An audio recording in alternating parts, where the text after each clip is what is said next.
नमस्कार, Keshav school online classes में आपका स्वागत है। हम 12th फिजिक्स में आपके पढ़ रहे थे किरण प्रकाशिकी। तो किरण प्रकाशिकी में अपन ने परावर्तन पढ़ लिया था। अपवर्तन में आज आगे बढ़ते हैं अपन। अपवर्तन में कुछ समझ लिया था अपन ने कल समझा था अपवर्तन में निरपेक्ष और सापेक्ष अपवर्तनांक के बारे में समझा था। तो थोड़ा सा और बता देता हूं मैं आपको। निरपेक्ष अपवर्तनांक में अपन ने देखा था निर्वात में प्रकाश का वेग ऐसे था बटा माध्यम में प्रकाश का वेग ऐसे था। तो निर्वात में प्रकाश के वेग को अपन बोलते हैं c और माध्यम में प्रकाश के वेग को अपन बोलते हैं v। ये भी लिख लेना, आप ऐड कर लेना वहां पर, निर्वात में प्रकाश के वेग को और माध्यम में प्रकाश के वेग को। आज ये थोड़ा सा काम आएगा इसलिए मैंने ऐड कराया आपके c/v। आगे बढ़ते हैं। जहां तक आपका हो गया था उसके बाद आप छोटा सा नोट लगाइए और लिखो नोट में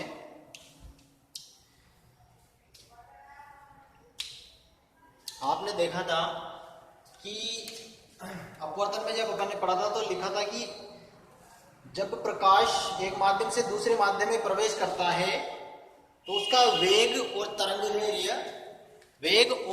दैर्घ्य परिवर्तित हो जाते हैं। वेग और तरंग दैर्घ्य परिवर्तित हो जाते हैं, मतलब वेग भी परिवर्तित हो जाता है और तरंग दैर्घ्य भी परिवर्तित हो जाता है। दोनों परिवर्तित हो जाते हैं। अगर ये दोनों परिवर्तित होते हैं मतलब वेग भी परिवर्तनशील है यहाँ पर और तरंग दैर्घ्य लेमडा भी परिवर्तनशील है। अगर ये दोनों परिवर्तनशील है मतलब लेमडा और वेग दोनों एक ही साथ बढ़ते घटते हैं तो अपन इनको लिख सकते हैं वेग और लेमडा को वेग डायरेक्टली प्रोपोर्शनल टू लेमडा ऐसे लिख सकते हैं। वेग डायरेक्टली प्रोपोर्शनल टू लेमडा लिख सकते हैं। जब ऐसा लिख सकते हैं अपन, यानी कि वेग बढ़ेगा तो तरंग दैर्घ्य बढ़ेगी, वेग घटेगा तो तरंग दैर्घ्य भी घटेगी, मतलब दोनों एक साथ घटेंगे बढ़ेंगे, इसलिए डायरेक्टली प्रोपोर्शनल टू अपन ने लिख दिया। वेग और तरंग दैर्घ्य इन दोनों को लिख दिया क्योंकि आपके सूत्र भी है एक वेग और तरंग दैर्घ्य के लिए वेग is equal to n lambda, ऐसा है। ये एन संख्या है यहाँ पर, अपवर्तनांक नहीं है, यहाँ पर ये एन संख्या है। उस तरह से भी ये वेग और लेमडा डायरेक्टली प्रोपोर्शनल टू है।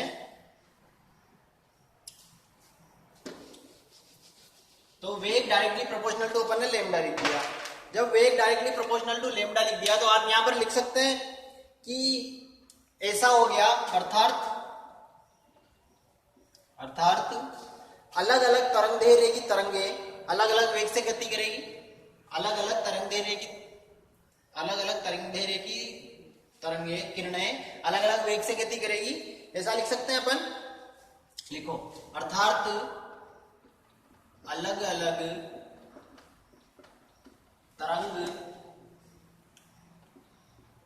दैर्घ्य की तरंगें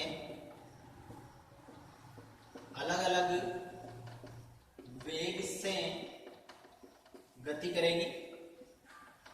इसे देख के लिख सकते हैं अपन ये सब कुछ।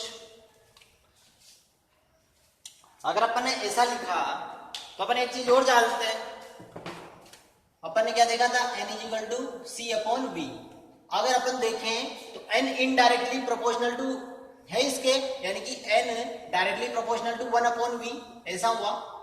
ऐसा हुआ अपवर्तनांक डायरेक्टली प्रोपोर्शनल टू 1/v और अपवर्तनांक डायरेक्टली प्रोपोर्शनल टू c यहाँ पे दिख रहा है और 1/v के। तो इन सब चीजों को एक साथ लिखने के लिए अपन ऐसा कर रहे हैं। आपने यहाँ तक लिख लिया, अलग अलग तरंग दैर्घ्य की तरंगें अलग अलग वेग से गति करेगी। अब एक चीज तो आप समझते होंगे कि ये तरंगे शब्द यहाँ पर क्यों यूज किया और आवृत्ति, कला, तरंग दैर्घ्य ऐसी चीजें क्यों यूज की जा रही है, ये आप 11th में समझ चुके हैं, लेकिन मैं आपको आज थोड़ा सा और समझा देता हूं क्योंकि 11th तो बहुत गुजरी बातें होगी आपके लिए। देखें, प्रकाश को आपने देखा होगा, प्रकाश की किरणों को दो द्वैत प्रकृति का माना गया है, दो प्रकार का माना गया है, दो प्रकार से बनी हुई मानी गई है। एक तो कणीय और एक तरंगीय। तो जब ये तरंगीय प्रवृत्ति की मानी गई है तो इसमें तरंगों के गुण होंगे, मतलब कंपन के गुण होंगे। उस वजह से अपन इसको बोल रहे हैं तरंग दैर्घ्य और आवृत्ति और कला वगैरह, इसलिए बोली जा रही है। अब तरंगों के गुण होंगे, मतलब तरंग के गुण अपन समझते हैं, एक डोरी को लेते हैं अपन, डोरी ली अपन ने सीधी, इसको बिल्कुल खींच खींच के रखा और उस पे ऐसे हिला दिया, थोड़ा सा कंपन कराया, हिलाते ही वो ऐसे कंपन करती है। तो उस कंपन की स्थिति में जो कंपन होते हैं, कितने समय में कंपन हुआ, कितनी दूरी तक कंपन का चक्र बना, इन सब चीजों की समझ से आप पुरानी साल में 11th में समझ चुके हैं कि तरंग दैर्ध्य, आवृत्ति वगैरह क्या क्या होती है। इस वजह से यहाँ पे तरंगें यूज की गई है, क्योंकि इसमें तरंगों के गुण भी माने गए हैं।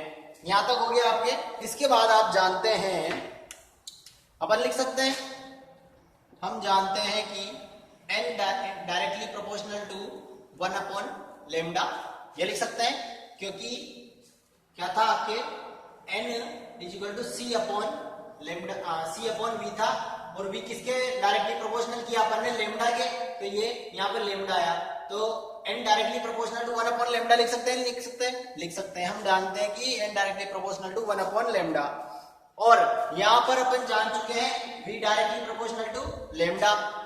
जब ये डायरेक्टली प्रोपोर्शनल टू लेमडा है और इसके n के 1 अपॉन लेमडा है, तो इसको अपन यूं नहीं लिख सकते क्या कि ये जब जब n बढ़ेगा, मतलब अपवर्तनांक बढ़ेगा, तो और तरंग दैर्ध्य कम होनी चाहिए, और तरंग दैर्ध्य बढ़ने पर अपवर्तनांक कम होना चाहिए, मतलब ये दोनों एक दूसरे के विपरीत स्थिति में होनी चाहिए। अगर ऐसा है तो अपन यहाँ पे लिख सकते हैं,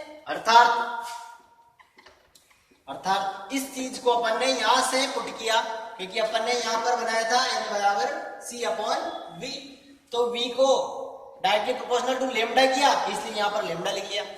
इस चीज को मैंने पहले आपको विस्तार से समझाया था, और ये छोटे से तरीके से भी डायरेक्ट लिया। ऐसा हो गया तो अपन यहाँ पे लिख सकते हैं, अर्थात कम तरंग दैर्ध्य वाली किरणें,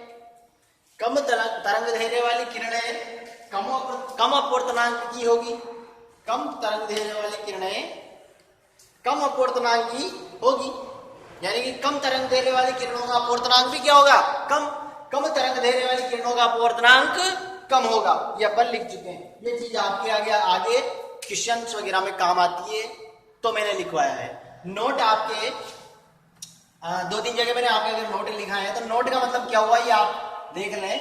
नोट का मतलब वो है जो जरूरी नहीं है आपके सिलेबस में हो, जो मैंने नोट की चीजें लिखाई है वो जरूरी नहीं है आपके सिलेबस में हो, लेकिन आपके काम आएगी, समझना जरूरी है। तो जो व्यक्ति चाहे इस नोट पे ध्यान ना दे, लेकिन आपके समझने में जरूरी होना चाहिए। नोट सिलेबस की चीज नहीं है, फिर भी मैं लिखाता हूं ताकि आप समझे, आगे की चीज इनसे जुड़ी हुई होती है। अब अपन पढ़ते हैं अपवर्तन के नियम। डालिए टॉपिक डालो, अपवर्तन के नियम। अपवर्तन के नियम में टॉपिक डालने के बाद समझना शुरू करें आप। जैसे अपन मान लीजिए कोई पृष्ठ है और यहां कोई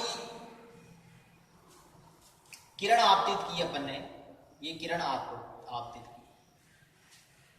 अब इस पृष्ठ को, जैसे अपने वो पृष्ठ था उसे अपन ने परावर्तित पृष्ठ माना, मतलब ऐसा पृष्ठ माना जिसपे किरण टकराकर वापस आ सके।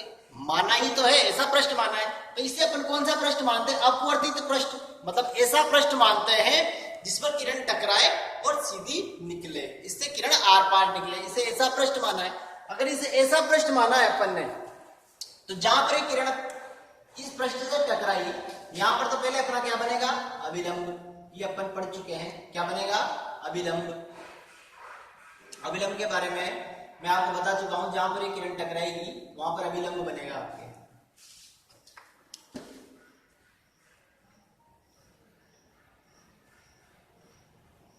ये अभिलंब बना, और इस अभिलंब से किरण, ये किरण इसका मूल दिशा तो इसकी ये है, ये किरण आई, इसकी मूल दिशा तो ये है, लेकिन ये अभिलंब से इधर आएगी या उधर आएगी, ये अभी अपन धीरे धीरे समझेंगे कि इधर आएगी या उधर आएगी, अभिलंब की ओर आएगी या अभिलंब से दूर जाएगी, ये आपके माध्यमों पर निर्भर करेगा। तो अपन समझने के लिए अभी लिख रहे हैं अपवर्तन के नियम में, ये मूल पद तो इसका ये था, लेकिन यहाँ पर ये थोड़ी अभिलंब की ओर अगर अपन ने ली इस प्रकार से, एक कोण ये बना, एक कोण ये बना, तो ये तो बना आपके आई कोण और ये बना कोण R, ये कोण I, ये कोण R, दोनों कोण बनेंगे। ये क्या बना आपके अभिलंब। यहां पर इस माध्यम का n1 अपवर्तनांक और इस माध्यम का n2 अपवर्तनांक, ऐसा लिख दिया। ये आपतित किरण, आपतित किरण और ये अपवर्तित किरण, ये वाली अपवर्तित किरण, ऐसा लिख लेंगे आप, समझे। यहां से कोई किरण आपतित हुई, इस पृष्ठ पर आई और सीधी निकल गई, चाहे वो थोड़ी डिस्टर्ब होगी। इसका मूल पथ तो ये था, लेकिन थोड़ी डिस्टर्ब हुई। अभी डिस्टर्ब कैसे हुई, इधर आई क्यों आई, या अभिलंब से, अभिलंब की ओर झुकी ना, ये मूल पथ से क्यों झुकी, या अभिलंब से उधर गई तो क्यों गई, ये समझने के लिए अपन आगे नियमों पर ध्यान देते हैं। अब इसके बारे में आप लिखो, माना एक प्रकाश किरण, माना एक प्रकाश किरण प्रथम माध्यम, ये प्रथम माध्यम है अपना, ये दूसरा माध्यम है। माना एक प्रकाश किरण प्रथम माध्यम जिसका निरपेक्ष अपवर्तनांक, जिसका निरपेक्ष अपवर्तनांक n1 है। माना एक प्रकाश किरण एक प्रथम माध्यम जिसका निरपेक्ष अपवर्तनांक n1 है,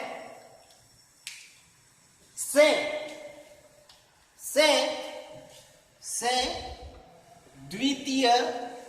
द्वितीय माध्यम जिसका अपवर्तनांक n2 है, जिसका अपवर्तनांक n2 है, में प्रवेश करती है। जो लाइन लिखी उसके बाद में प्रवेश करती है, प्रथम माध्यम से द्वितीय माध्यम में प्रवेश करती है, ऐसा लिखा है अपन ने। तो प्रवेश करती है तो आपतित किरण का अभिलंब, आपतित किरण का अभिलंब से बना कोण, अभिलंब से बना कोण,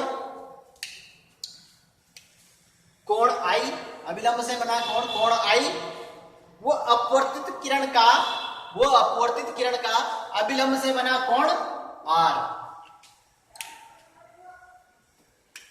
अभिलंब से बना कोण R, अर्थात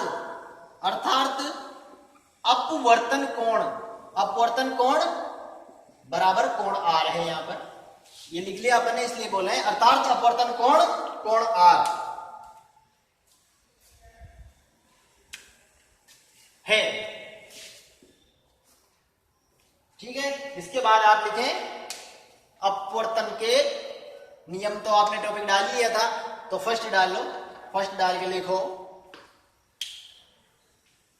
जब प्रकाश एक माध्यम से दूसरे माध्यम में, जब प्रकाश एक माध्यम से दूसरे माध्यम में प्रवेश करता है, एक माध्यम से दूसरे माध्यम में प्रवेश करता है, तो उसकी कला व आवृत्ति, उसकी कला व आवृत्ति अपरिवर्तित रहती है। कला व आवृत्ति, ये अपन पहले भी लिख चुके हैं ये चीज, कला व आवृत्ति अपरिवर्तित रहती है। सेकंड नियम डालो, आपतित किरण, अपवर्तित किरण व अभिलंब, आपतित किरण, अपवर्तित किरण व अभिलंब एक ही तल पर होंगे। आपतित किरण, अपवर्तित किरण व अभिलंब एक ही तल पर होंगे, ये एक ही तल पर है। जैसे ये यहां पर नहीं है, एक ही तल पर है, यहां पर ही है। आपतित किरण, अभिलंब और अपवर्तित किरण एक ही तल पर होंगे। तीसरा नियम,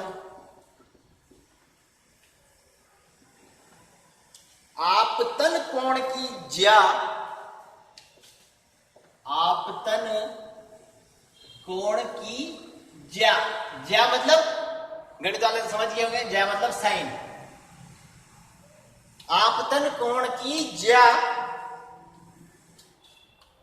व अपवर्तन कोण की ज्या, आपतन कोण की ज्या व अपवर्तन कोण की ज्या, दोनों की ज्या का अनुपात, का अनुपात, का अनुपात माध्यम 2 का माध्यम एक के सापेक्ष अपवर्तनांक कहलाता है। क्या बोला?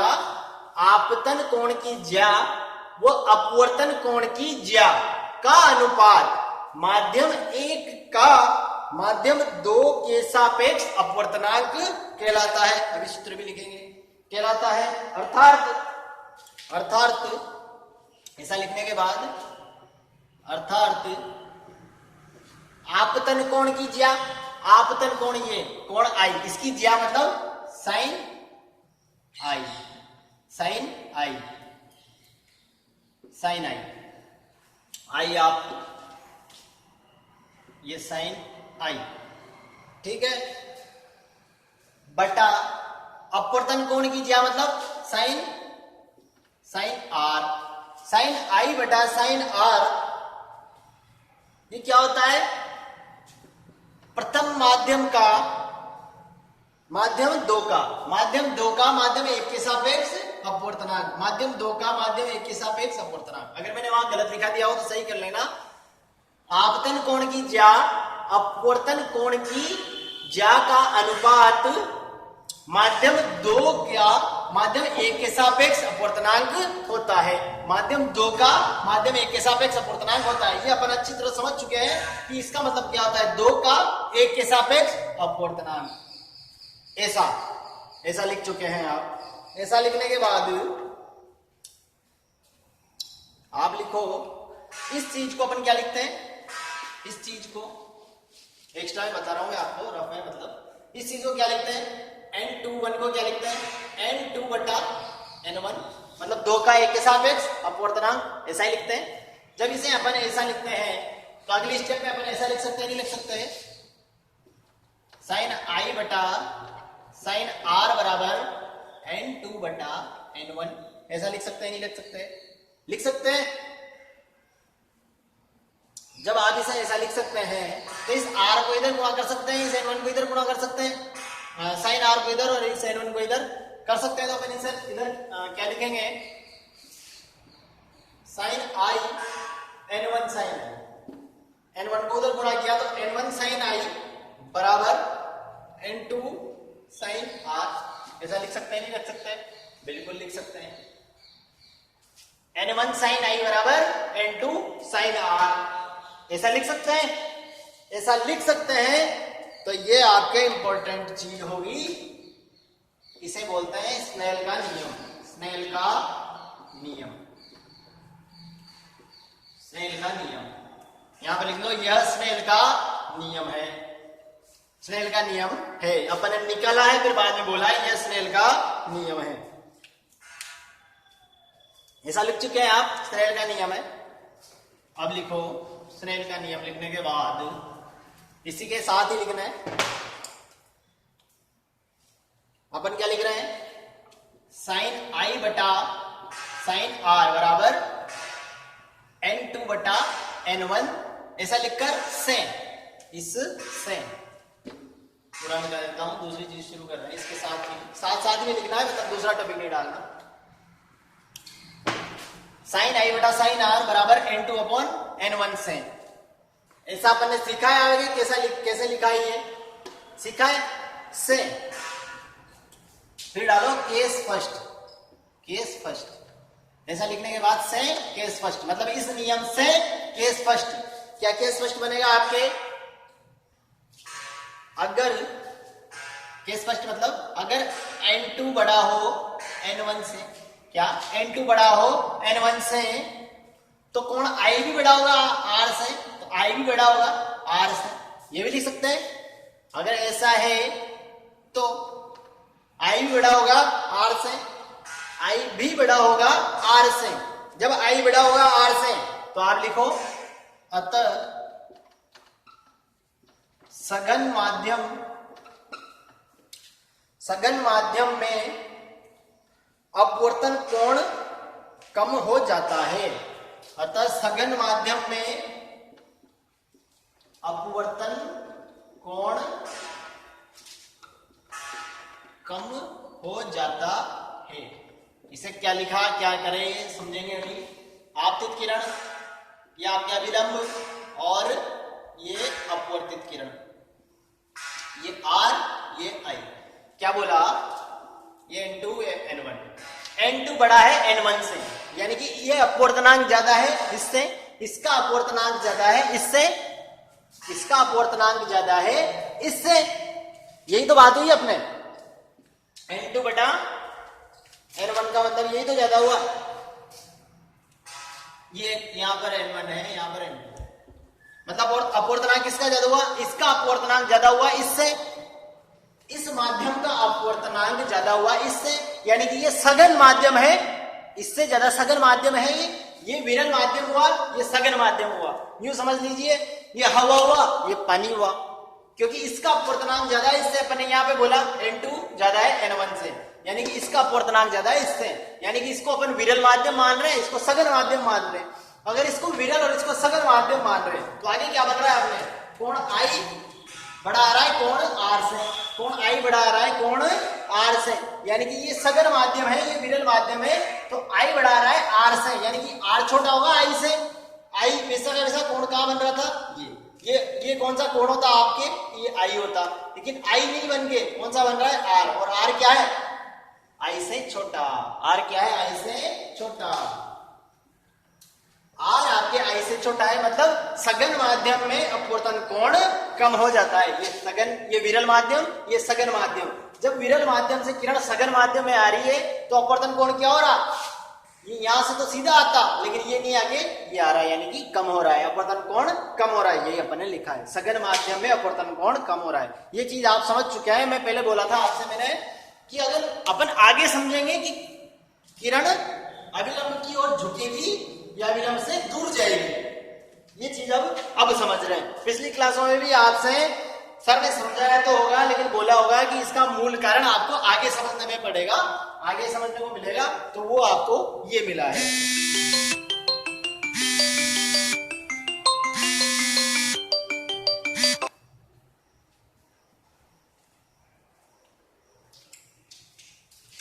आगे देखते हैं, आगे आप लिखेंगे यहां पे केस सेकंड कर लो, केस सेकंड कर n1 बड़ा करेंगे n2 से, n1 बड़ा करेंगे n2 से, यानी कि ये अपवर्तनांक ज्यादा करेंगे इससे, यानी कि ये सघन माध्यम और ये विरल माध्यम करेंगे, ये सघन करेंगे ये विरल माध्यम करेंगे, क्योंकि ये ज्यादा है n1 ज्यादा है n2 से, यानी कि ये सघन हो गया और ये विरल हो गया। जब ये सघन और ये विरल हो गया, n1 ज्यादा हो गया n2 से, n1 ज्यादा हो गया n2 से, तो क्या बनेगी कंडीशन, I छोटा हो जाएगा R से, I छोटा हो जाएगा R से, यानी कि I छोटा और R बड़ा, यानी कि ये क्या हो जाएगी इस कंडीशन में, मूल पथ तो ये था, इससे भी अभिलंब की ओर ना झुके, अभिलंब से दूर हटेगी, यानी कि इधर आ जाएगी किरण। अगर ये विरल हुआ तो, ये विरल हुआ तो, और ये सघन हुआ तो, ऐसी कंडीशन बन जाएगी। तो केस फर्स्ट में और केस सेकंड में आपके यही काम है, केस फर्स्ट और केस सेकंड में आपके यही काम है। केस फर्स्ट में आपको ये सघन करना है और केस सेकंड में आपको ये सघन करना है। अभी यहां पर अपन क्या लिख सकते हैं, यहां लिख सकते हो, अतः विरल माध्यम में अपवर्तन कोण बढ़ जाता है, अतः विरल माध्यम में अपवर्तन कोण बढ़ जाता है, लिख सकते हैं, देखो, अतः विरल माध्यम में अपवर्तन कोण बढ़ जाता है। ये आपके अपन समझ चुके हैं कि सघन और विरल माध्यम में कैसे कोण बनता है। आप यहाँ पर दो चित्र भी बना सकते हैं, केस फर्स्ट के साथ और केस सेकंड के साथ। फर्स्ट के साथ तो आप क्या बनाएंगे, फर्स्ट के साथ तो आप बनाएंगे, आप अच्छे से बनाना, मैं आपको दिखा देता हूं। ये अब किरण आई, इसका मूल पथ तो ये था, ये अभिलंब था, मूल पथ पर ना जाकर ये अभिलंब की ओर झुक जाएगी, तभी तो I बड़ा और R छोटा हो जाएगा। और सेकंड में क्या बनेगा, सेकंड में बनेगा